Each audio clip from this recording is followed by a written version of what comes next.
why is this part of your life wheel?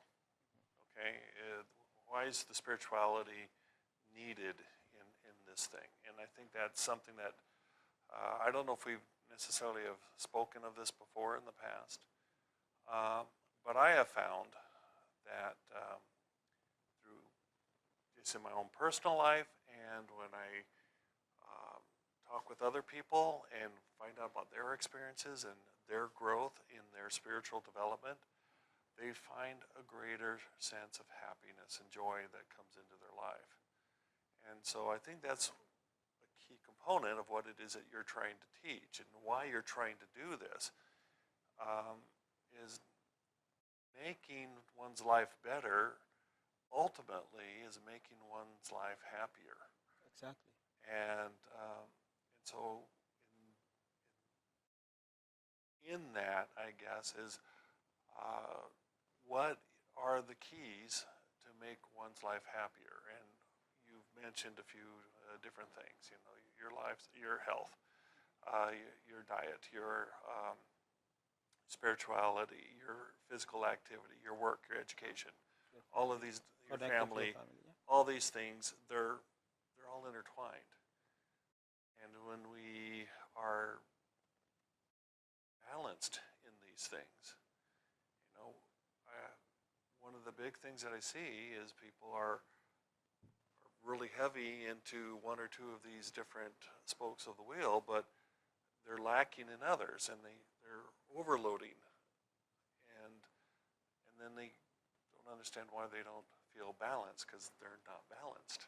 Mm-hmm. You know? And so the spirituality is a key component of that.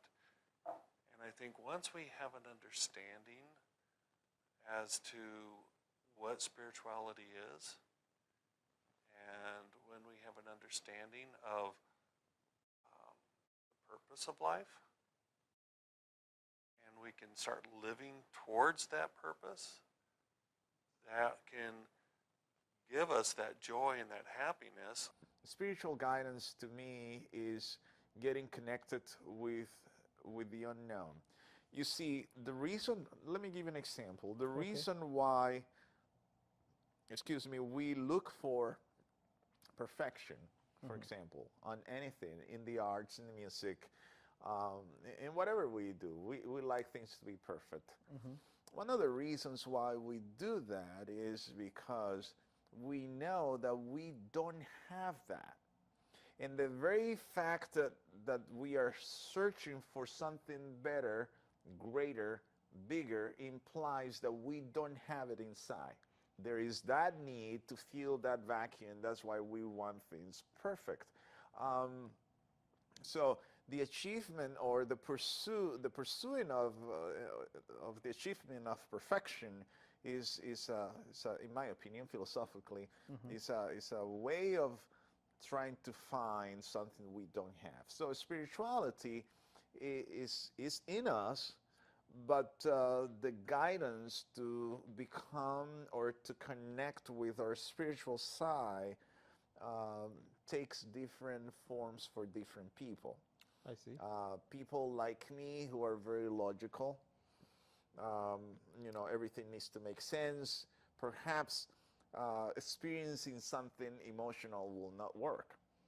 Okay. Right? So, but other people that they are very free-spirited. They don't necessarily think through things. Maybe emotions work for them. But regardless which path we take, this guidance should always lead you to have a balanced mind. There's a difference between joy and happiness. Yes, that is. Okay, and in the midst of terrible things that might be occurring, everyone's going to experience unhappy times in their life. It's just inevitable. We can't escape it. But we can still go through unhappy times and still have joy. And the difference between the happiness, to me, happiness is feelings that come from external things. Okay?